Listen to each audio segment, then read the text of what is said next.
Welcome to the show. Today I have a very special guest, another person that influenced me in doing this YouTube stuff. I want to introduce y'all all to the channel. Everybody welcome Chill from 16 to Life to the channel. Hey, what's going on, man? Thanks for having me, Zo. Oh, man, I appreciate you, man. Thanks for coming on, man. I don't want to take up much of your time. I know you're a busy man out here, my brother. But I got to put it out there. I want to let everybody know, man, for me to be YouTubing, I look at a lot of cats like yourself and all the others, man. Y'all inspire me to want to do this. And I listen to your stories and what you put on your channel. It inspired me, man. Like I said, you done mentioned certain cats that I was in prison with, that had life with, and that's out here doing things. I like what you doing. So what inspired you to want to get into the YouTube thing from the very beginning?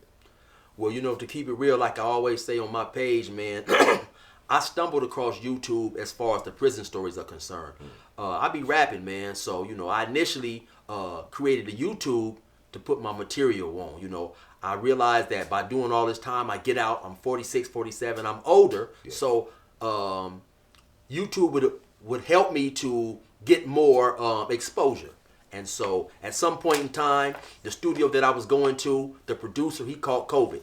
I had 173 subscribers, you know, so I didn't want my subscribers to stop looking for, you know, material and content on my page. So I said, I'm thinking like, what could I do?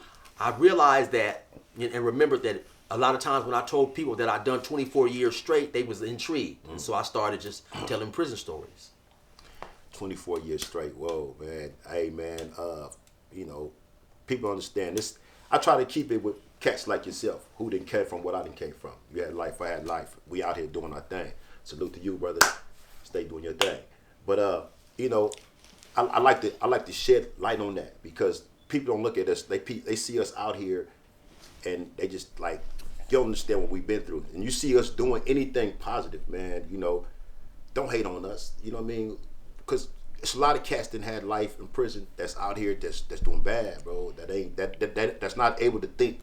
So to be able to think, man, that's my whole thing. To be able to think, bro, to have a vision and to execute that vision, to do what you're doing, you know, that takes a lot.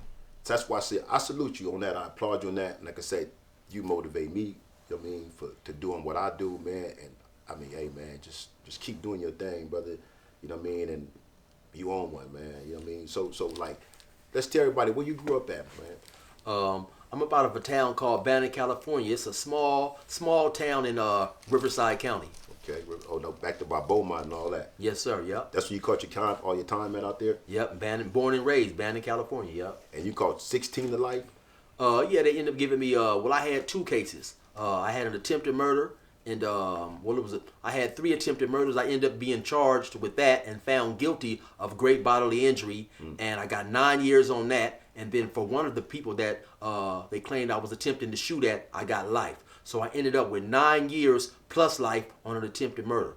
I also had a trailing murder case. And so they end up, long story short, they end up giving me a deal. For 16 years, they dropped it down to a voluntary manslaughter.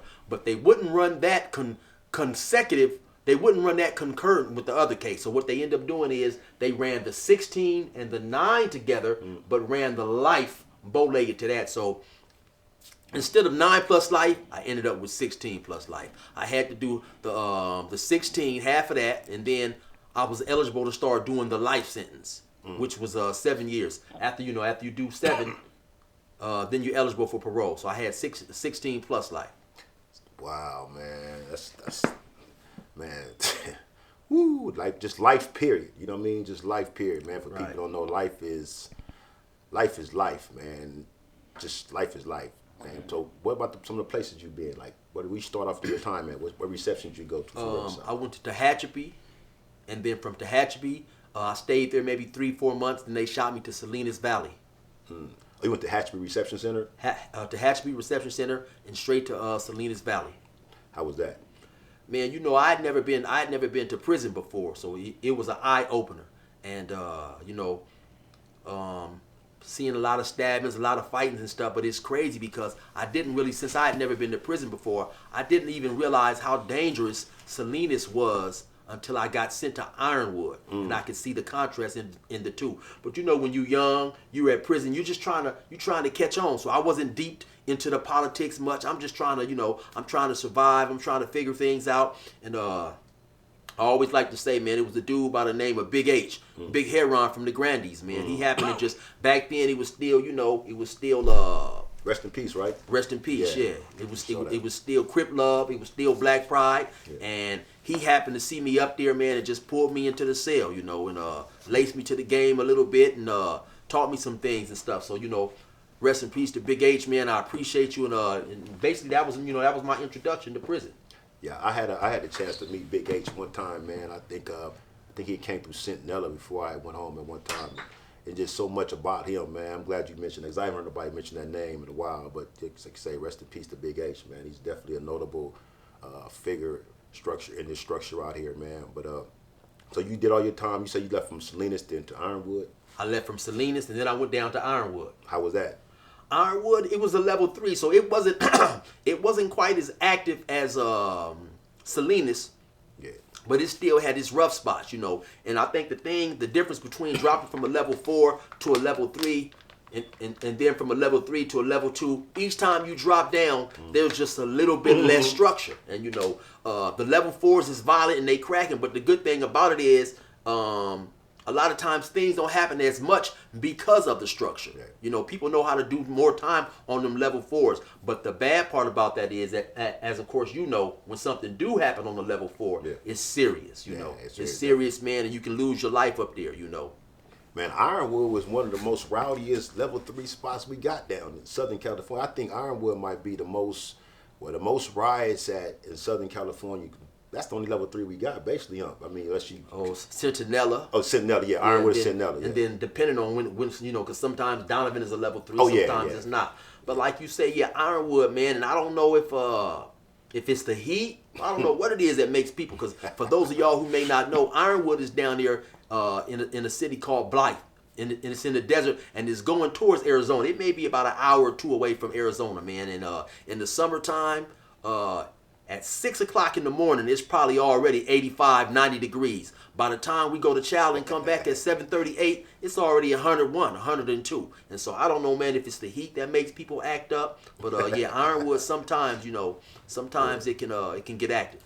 Man, that's one I've never been to. I've been to Centinela, man, like I say, but Ironwood, everybody I know that been there, man, the stories they told me about that happened there, Ironwood just was rowdy. I think that in terms of level 3 prisons, I think Ironwood, besides Corcoran at a time, was like one of the most rowdiest, the most active ever, man. But you went through there, and that's where you got released from? No, I end up leaving Ironwood. I end up going right next door to Chuckawalla, which is a level 2. Right. I stayed at Chuckawalla maybe about 10 days. Just so happened it was a CO who worked at Chuckawalla who claimed that he knew my victims. So when he heard I was there, they sent me to the hole. So I stayed in the hole probably about 2 or 3 months. They ended up transferring me to another level 2, Corcoran, SAT-F. So I was up there for maybe about 6 months. I ended up stabbing somebody and right back to the level 4. Hey man, it's funny you say that about knowing the CEO, right? I got a partner homie from Blythe. I forgot the name of the gang, was something gangster down there, my boy Bubba. Maybe Southside? Yeah, I think it's from Southside, yeah, exactly. Yeah. And Blythe, right? He went through the same stuff. Somebody was there, and they knew the victim, and they shot him up out of there. And that's how he ended up. I think he ended up in Donovan or somewhere else right with me. But he's the same way. He told me the same story, Blythe, because it's a small town right there. Right. And actually, I have a cousin, she passed away, but she grew up in Blythe. And before I got there, actually, she was working down there in Blythe, too. So, she, like you say, it's a small little community, and sometimes they will definitely get you shipped up out of there.